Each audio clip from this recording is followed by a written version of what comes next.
Dios les bendiga. Vamos a continuar nuestra enseñanza el 10. Es tan lindo, interesante, el cual nos ayuda a abrir nuestros ojos, a abrir los ojos espirituales. Ahora vamos a continuar la enseñanza Jesucristo y la ley mosaica. Él no vino para anular la ley, ni los dichos de los profetas. Jesús vino para darles cumplimiento a la ley mosaica de la que nos habla en el tiempo levítico. Ahora, ¿por qué? Aquí hay un argumento interesante.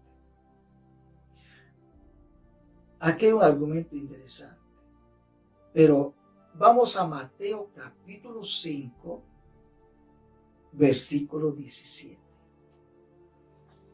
Mateo 5, 17. Vamos a ver. No penséis que he venido para anular, abolir, abrogar la ley o los profetas. No he venido para anularlo, sino para cumplirlo. ¿Te das cuenta que no lo eliminó? Escúchame esto. No eliminó, no la abolió la ley levítica, mosaica, de lo que nos habla el Antiguo Testamento. Y de los profetas, no lo vino a eliminar. Jesús las cumplió. Entonces, el 10 está implícito en la persona de Jesucristo y en todo, en la vida aplicativa de la palabra en Jesucristo.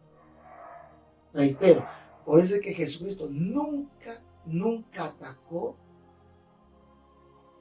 o insinuó desvalorizar el diezmo. El diezmo. Escúchame. Claro, ahora no es una ley, pero es un principio. Entonces Jesucristo no vino a hacer esto. Y la pregunta es, ¿por qué? Porque Jesucristo tenía una posición firme. Una posición firme frente a esto. Te voy a explicar. Mira, la misma palabra dice, versículo 19. Mira lo que dice 19. Mira. De manera que cualquiera que quebrante uno de estos mandamientos muy pequeños y así enseñase a los hombres muy pequeños será llamado en el reino de los cielos, mas cualquiera que lo haga y le enseñe, este será llamado grande en el reino de los cielos. Mira, en todo lo que puede hablar de la ley, y como el diezmo fue una ley ahí, las cumplió, no los eliminó. Y si no los eliminó, entonces sigue siendo vigente. ¿Pero por qué vigente? Porque Jesús lo cumplió. Dígame tú, ¿quién eres tú para que no cumplas? Jesús, pues yo soy tal. No, tranquilo. ¿Quién eres tú para no cumplir lo que Él ha cumplido? Lo que pasa es que tú tienes que entender algunos aspectos aquí. Tranquilo. Mientras existen los cielos, existe la tierra, ni una letra, ni un tilde de la ley desaparecerán hasta que todo se haya cumplido. No se puede infringir. Hablando de la ley, no se puede infringir. En la ley, no estamos bajo la ley. Ya sé que no estamos bajo la ley, estamos bajo la gracia. Pero hay leyes que tú no puedes violarla, fingirlo, echarlo a la basura. ¿Pero por qué? Ya te voy a explicar. Tranquilo. ¿Qué leyes se ha cumplido en Jesús? ¿Qué leyes? ¿Ah? ¿Qué leyes se han cumplido en Jesús? ¿Cuáles son esas leyes? Ya, te voy a explicar. Ahora sí te voy a explicar. ¿Qué leyes ya no son vigentes ahora? Escúchame. ¿Qué leyes ya no se puede cumplir? Ya Jesús la ha cumplido. No se puede practicar. ¿Qué leyes? Ahora, escúchame esto. Entonces, la que Jesucristo ha cumplido y lo que ya no son vigentes son las ceremoniales, los ritos, las prácticas místicas. Tanto las ceremoniales, los ritos, las prácticas místicas que practicaban los judíos, en cierta manera era una carga, era una maldición. Porque toda carga es una maldición. Nunca Dios nos hace eso. Pero Moisés lo ha hecho. Ya no se puede practicar cosas ceremoniales que en el tiempo levítico lo han hecho. En el tiempo los profetas lo han hecho. No se puede practicar ritos religiosos, místicos, prácticas místicas. No se puede realizar. Jesús las cumplió. Eso ya no es vigente. Mira. ¿Por qué? Porque Jesús es el fin de todo hecho. Él las cumplió. Ahí vamos a ver rapidito Gálatas capítulo 6, capítulo 3. Vamos a Gálatas, capítulo 3. ¿Qué dice? Capítulo 3, Gálatas, capítulo 3. Dice, versículo 13.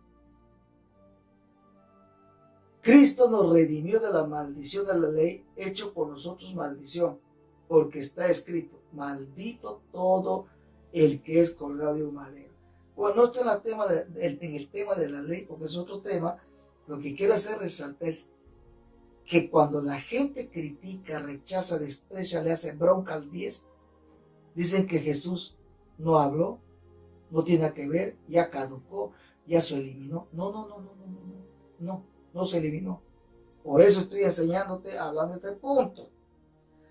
¿Qué cosa ya no son vigentes del tiempo de la ley mosaica levítica? Reitero, ceremoniales, ritos y toda práctica mística religiosa. Ya no nos compete. Jesús es nuestra Pascua, Jesús es nuestro sacrificio, nuestro holocausto, Jesús es el pan y el vino, Jesucristo en Él es el final de todo de estas cosas que te estoy enseñando. Pero acá no tiene nada que ver con el diezmo. Ahora, todas las maldiciones de la ley, imposible cumplirlo el hombre, lo hizo Jesucristo. Versículo 24. Capítulo 3, 24. De manera que la ley ha sido nuestro ayo para llevarnos a Cristo, a fin de que fuésemos justificados por la fe. Jesucristo, en Hebreos habla más claro que Jesucristo es nuestro sacrificio de lo que antes hacían allá en el tiempo levítico. Todas esas cosas ya se eliminaron, ya no es esto. Más bien, Jesucristo nos redimió de esas cargas, de esas maldiciones. Él se hizo nuestro sacrificio, nuestra Pascua, derramó su sangre y somos libres de esa maldición. 3:13. Y Romanos 8, uno dice, ¿qué dice Romanos 8? Un ratito vamos a ver Romanos 8. Romanos 8 dice de la siguiente manera. Dice así, versículo 1. Ahora pues, ninguna condenación hay para los que están en Cristo Jesús, los que no andan conforme a la carne, sino conforme al Espíritu. Porque la ley del Espíritu de vida en Cristo Jesús nos ha librado de la ley del pecado y de la muerte. O sea, imagínate que el sumo sacerdote entraba al lugar santísimo, llevando el sacrificio para todo el pueblo. No es un caso que le haya pecado, o le hayan que hay pecado. Se muere. Y ese sacrificio que ha llevado ese sumo sacerdote al lugar santísimo del tiempo levítico, y ese sacerdote ha caído por pecado, está muerto, y hay que jalarle con soga Nadie puede entrar ahí. Todo ese año, esa gente paraba bajo maldición por el pecado. Eran rebeldes, malcriados. Es otro tema, pero te doy este alcance.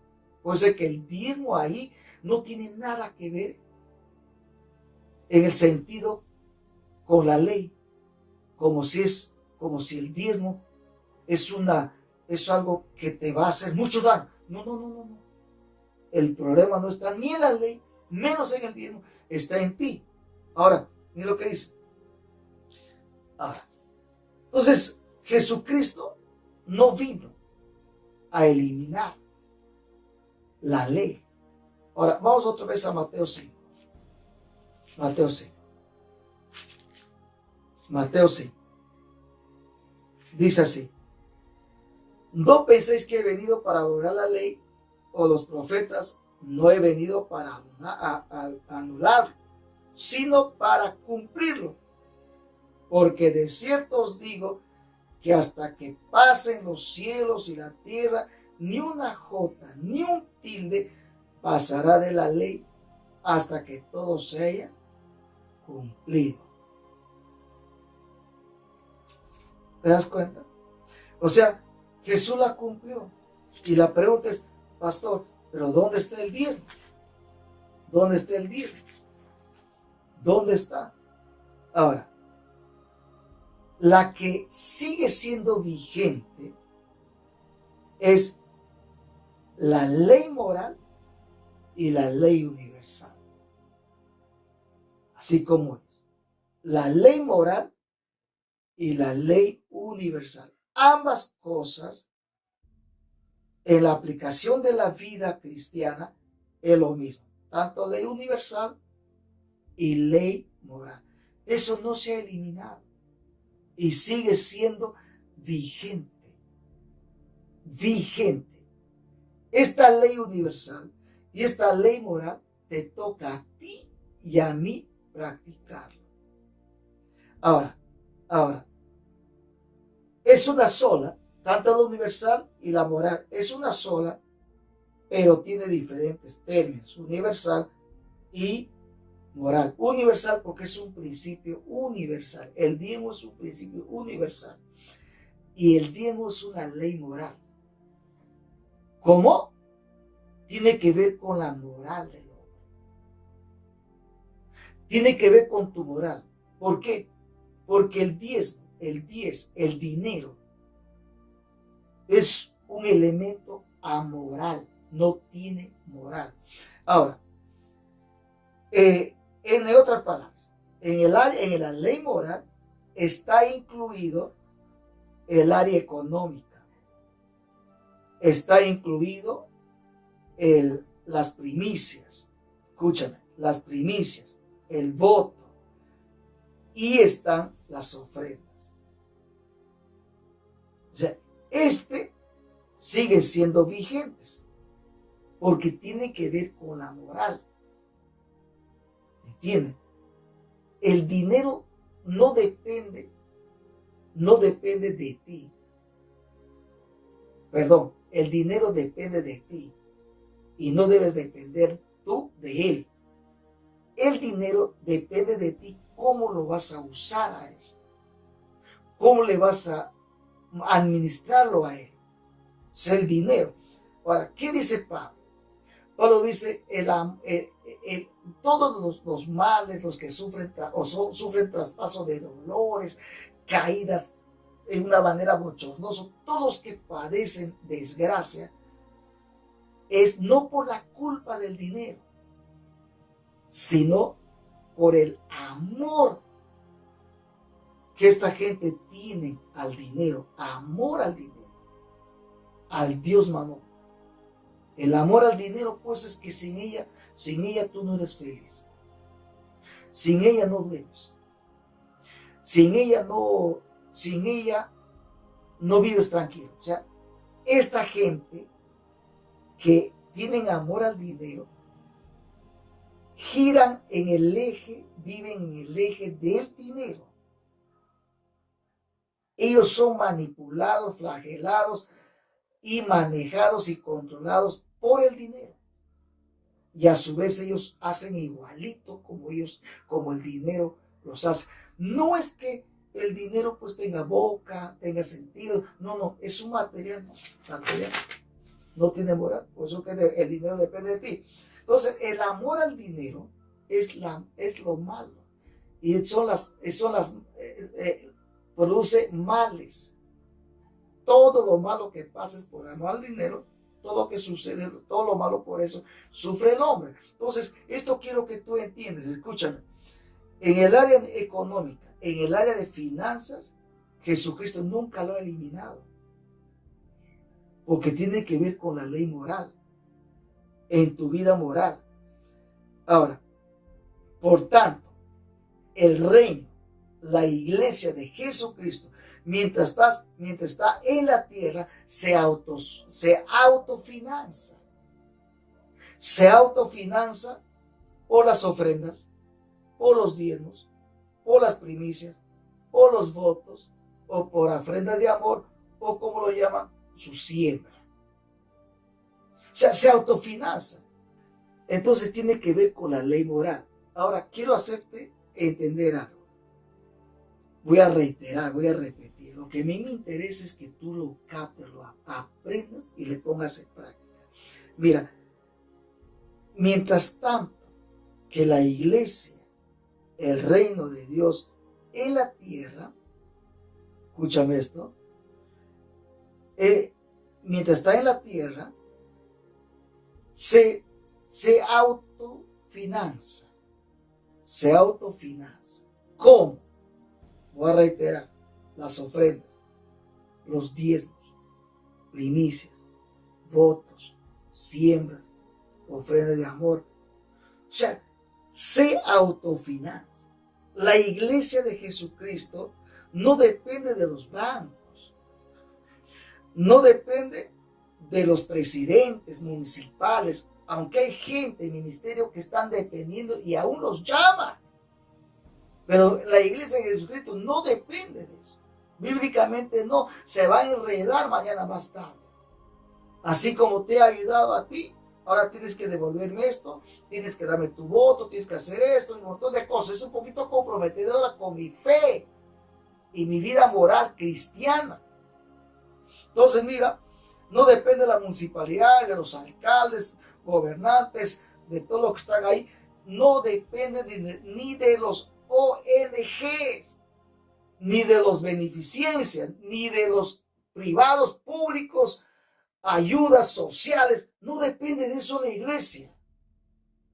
La iglesia no depende de eso. Eso quiero que lo grabes bien. Porque mientras está en la tierra la iglesia, hermano, escúchame hermano, líderes, van a tener que alquilar locales. Los que tienen templos, catedrales, es lo que más dinero necesitan. ¿Por qué? Por su mantenimiento.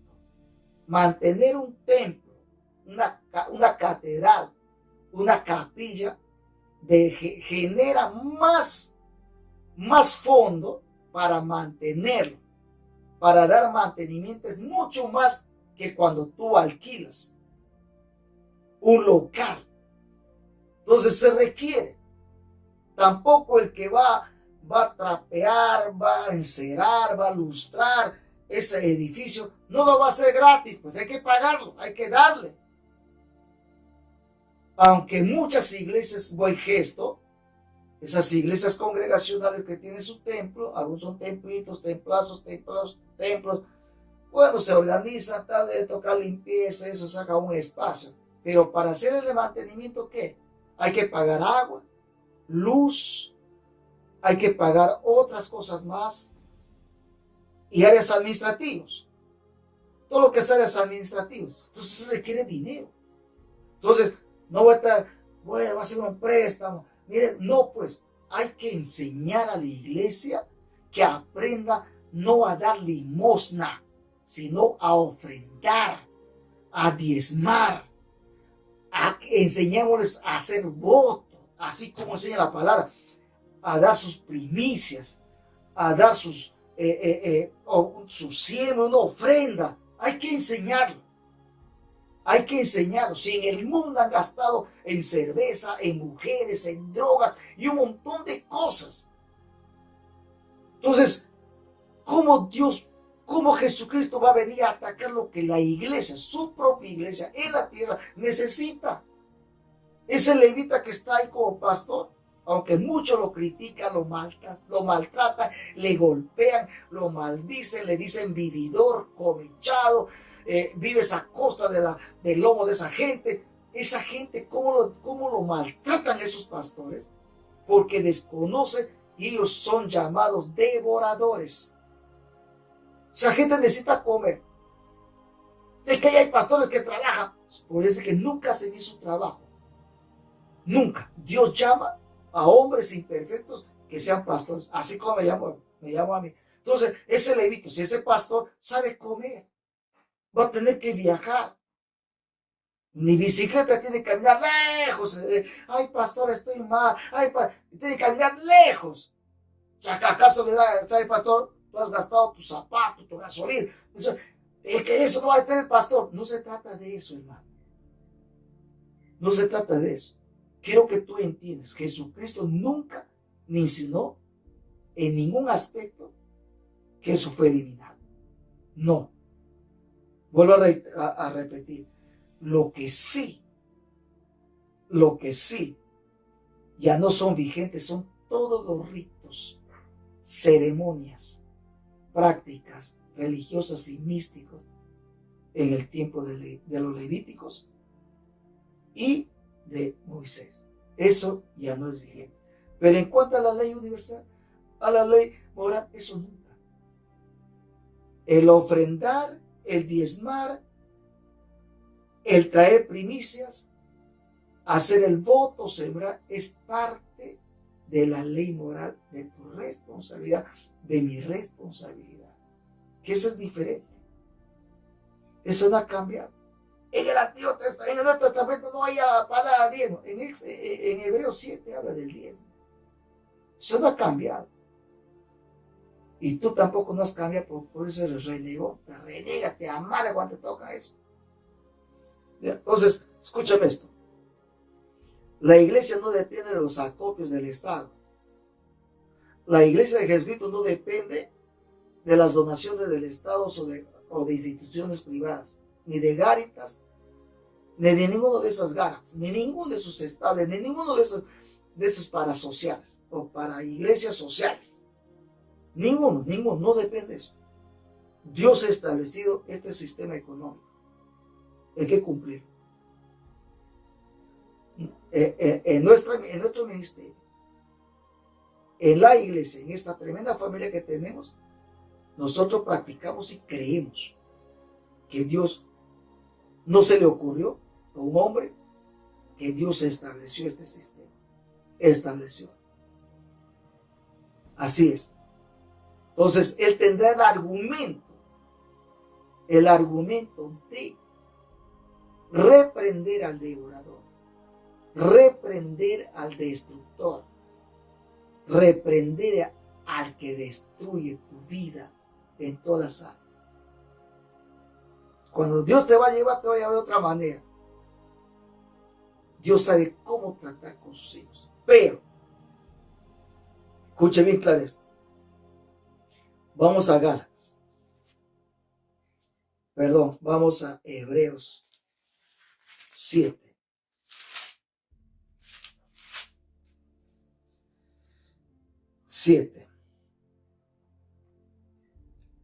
Versículo 2. A quien asimismo Dios dio a Abraham los diezmos de todo, cuyo nombre significa primeramente Rey de justicia y también Rey de Salem. Pero aquí algo quiero hacerles entender. Versículo 6. Versículo 6.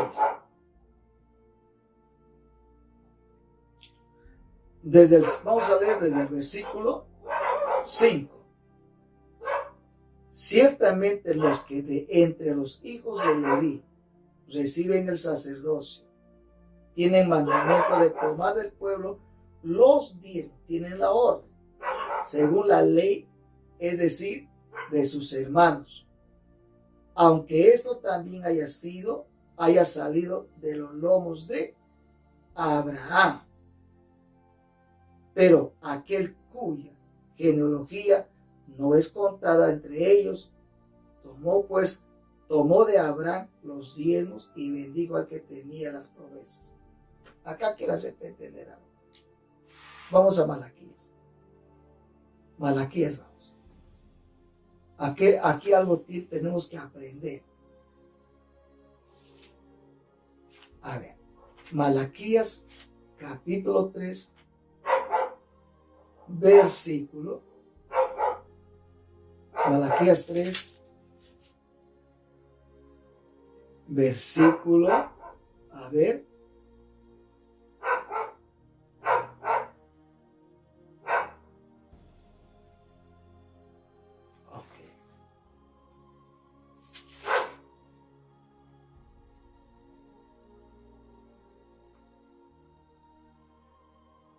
Dice así, vamos a leer esto, ¿no? Versículo 10. Trae todos los días al alfolí y hay alimento en mi casa. Quiero que entiendas esto. Hay alimento en mi casa. O sea, el resultado, la que produce el diezmo, es que siempre va a haber alimento. Dice aquí, alimento en mi casa. No, haya alimento en mi casa. Ahora, no está diciendo, escúchame, casa, el templo, o esa catedral, o ese tremendo edificio. No se refiere a esa casa. Se refiere a los que son casa del Espíritu Santo. Pablo dice en 1 Corintios 3, desde el 16, habla donde nosotros somos casa, morada. La palabra casa equivale morada, morada o donde vive alguien. Entonces nosotros somos casa, morada del Espíritu Santo. En otra palabra, el diezmo va a producir de parte de Dios que no falte alimento en mi vida o en la casa, en mi casa, dice, mira acá dice, trae todos los días al alfolí, hay alimento en mi casa, yo soy casa de Dios, Dios mora, vive, habita del lunes a domingo las 24 horas por su espíritu adentro de mí, yo soy casa. Que no hay alimento tiene dos raudales. Uno, nunca me va a faltar el alimento espiritual. ¿Ves? Todos que están tiempo ya conmigo, nunca escuchan la misma cosa. Yo veo cómo Dios los habla, cómo ellos comienzan a crecer, a fortalecerse cuando reciben la palabra. Nunca falta ese alimento espiritual. Esa comida sólida que reciben todos mis líderes, discípulos, todos los discípulos y aún los que nos siguen. O sea, no va a faltar alimento, te va a hablar Dios te va dando nutrición en tu vida espiritual. Pero también dice que no va a faltar, dice que hay alimento en mi casa. En el otro es el pan de cada día. Acá dice eso. ¿Cómo tú puedes ser en contra de eso? No puedes. Acá está. Ahora, que no falte tanto alimento espiritual y el pan de cada día. Ahí están sus dos líneas. Para que no falte alimento. No dice pan, no, alimento en mi casa. ¿Qué es su casa? ¿El templo? No. Eres tú y yo, casa de Dios. O sea, que no va a faltar alimento de la palabra en tu vida. En el momento más difícil que está, quieres que Dios te hable, vas a la palabra, Dios te va a oír, Dios me acaba de hablar y te alimenta y te pones fuerte cada día. Y el alimento físico, el alimento, el pan de cada día. Ahora, ¿qué te quiere decir con Hebreos 7 versículos 5 y 6? Aquí encontramos una palabrita en el versículo 5, encontramos, dice, así, voy a leer el versículo 5 otra vez. Ciertamente, los que de entre los hijos de Leví reciben el sacerdocio, en el tiempo de los hijos de Leví, tienen mandamiento de tomar del pueblo los diezmos, según la ley. Repito, no es el problema la ley, y no es una maldición la ley ahí. Las otras cargas que tenía esa ley eran maldiciones. Los ritos ceremoniales, prácticas místicas, religiosas, eran una carga pesada. Eso ya te explica. Ahora, es decir, en el versículo 5, de sus hermanos, coma, aunque estos también, esto quiero que tú subrayes, aunque estos también hayan salido de los lomos de ¿quién? De Abraham. Haré de ti una descendencia grande, y todas las familias van a ser bendecidos, y toda esa generación se adhieron de su lomo. En otras palabras, que por gratitud, por generosidad, Abraham dio el diezmo de todo, es como si esa justicia le va a alcanzar todos los que salieron de sus lomos. Es decir, se cumple lo que dice Salmos 37. No he visto justo desamparado, ni que su descendencia mendigue pan. Es decir, lo que dijo el profeta Isaías 59, versículo 21. Las palabras que yo he puesto en tu boca, el espíritu que he puesto en ti y mis palabras que he puesto en tu boca, nunca va a faltar en tu boca, en la boca de tus hijos, ni va a faltar en la boca de los hijos de tus hijos y de mis hijos. No va a faltar. Ese es mi pacto, ¿quieres? Ese es mi pacto. Y cuando aquí habla, hayan salido de los lomos de Abraham, está hablando de su descendencia, de su generación. Él fue justo. Él fue justo en sus ofrendas, en sus diezmos, en todo lo que él pedía a Dios. Él era justo, no era injusto. O sea, este Abraham, su justicia, su buen obrar, su prueba que lo vino a desafiarlo a Dios, entonces Dios por eso reprende al devorador. Mira, y nunca fue destruida esa genealogía o esa generación. Ahora, en la fe, nosotros somos la generación de Abraham, en la fe. Padre de la fe, nosotros salimos de ahí. Eso ha cambiado, no ha cambiado, hermano. Repito, Dios no es hombre para que mienta. Dios no es cambiante, es inmutable, que no cambia. En Él no hay variación de sombra. El Dios que te estoy predicando, ese Dios que me salvó, es confiable. Sé justo con Dios. Por eso te he dicho que la ley moral es vigente. Sino que estos destructores, estos devoradores, no, perdón, hay la palabra diezmo. Contextualmente, no hay, pues es verdad. Pero sí está ahí, implícito, explícito, todo, ahí está todo, ahí está metido. Tiene que ver con la moral. ¿En qué te vas?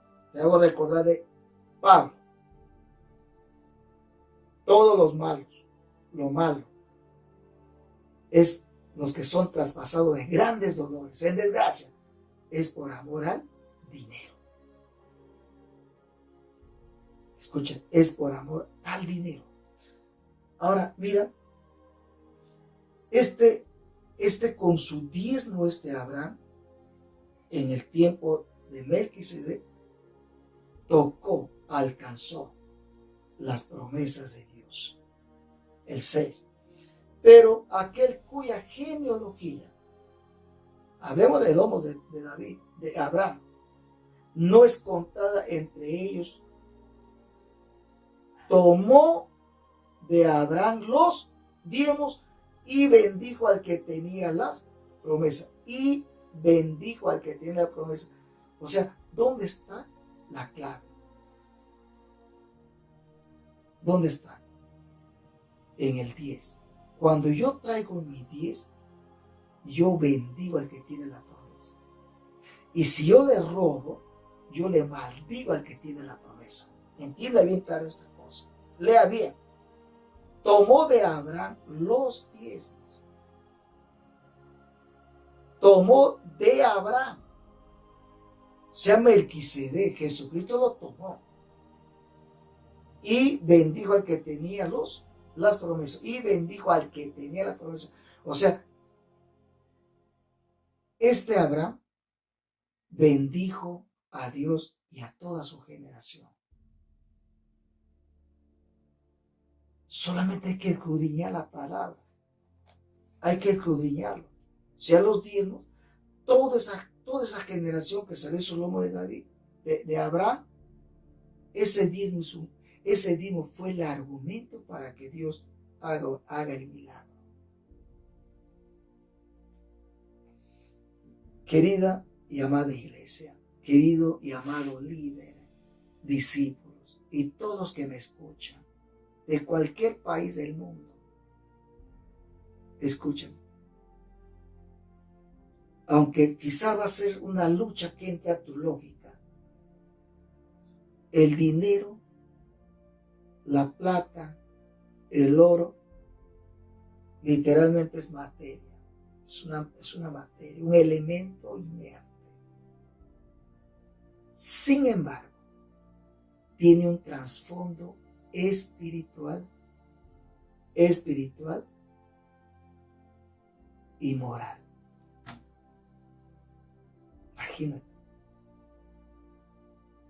Imagínate, pues en Malaquías 3:10, no va a faltar alimento.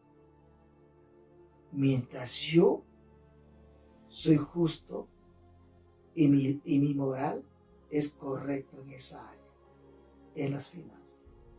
No va a faltar alimento en mi casa, dijo Dios. O sea, mientras yo hago, mis hijos siguen el ejemplo.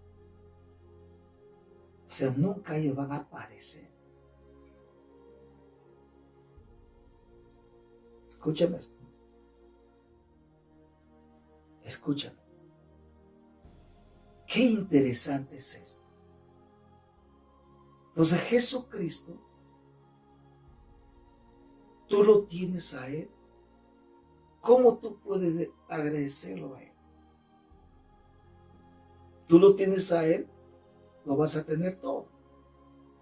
Pero ¿cómo puedes tú agradecerle? ¿Cómo puedes tú corresponderle? Con nada, porque todo es de Él. No, tranquilo, sí hay. ¿Cómo puedes ser tú agradecido a Él? En traer y darle. Como lo hizo Gedeón, Abraham, lo hicieron muchos. Aún David. De lo que de tu mano recibo, te doy. Y esto quiero que tú lo entiendas. Agradecido a Dios. La persona agradecida a Dios lo trae. Y dice la Biblia que Dios ama al dador alegre. A ver, vamos a 2 de Corintios. A 2 de Corintios. 2 de Corintios, el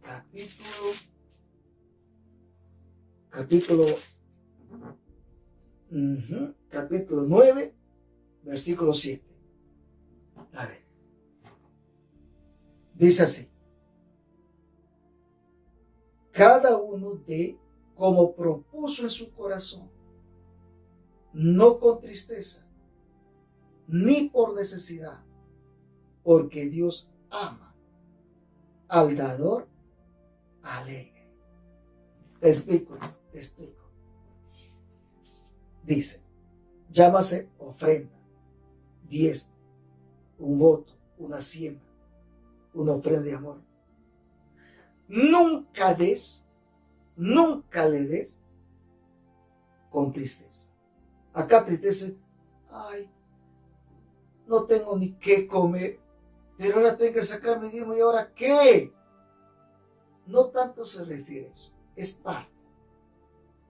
Sino tristeza aquí equivale dolor y también tristeza de lamento y tristeza de ira. No le des en esa condición con esa actitud, sino, acá hay otro, escúchame, ni por necesidad, pobrecito ese pastor necesita, voy a dar mi diezmo. No, eso ya es basura. No des por necesidad, no, es que ahí necesitan, tienen mucha necesidad, ahí voy a dar. Estás muy equivocado, estás equivocado. Tú no vengas a dar porque tienes necesidad, ni porque tengas tu necesidad. Grábatelo bien esto. Si tú traes porque tienes necesidad para que Dios te bendiga, y lo traes porque hay necesidad ahí, dice Dios que no ama a esa. No ama tu ofrenda ni te ama a ti. Pero Dios es amor, tranquilo. Recuerda que Dios no rechazó, no aceptó a Caín ni a su ofrenda. Dice, Él ama al dador alegre.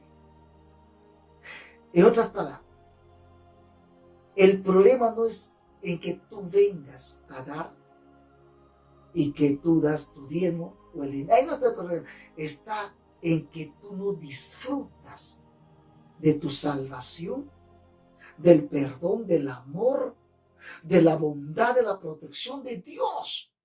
Y ni siquiera disfrutas del dinero que te pagan y que llegas a alcanzar de tu trabajo. Ni siquiera eso, ni por eso disfrutas.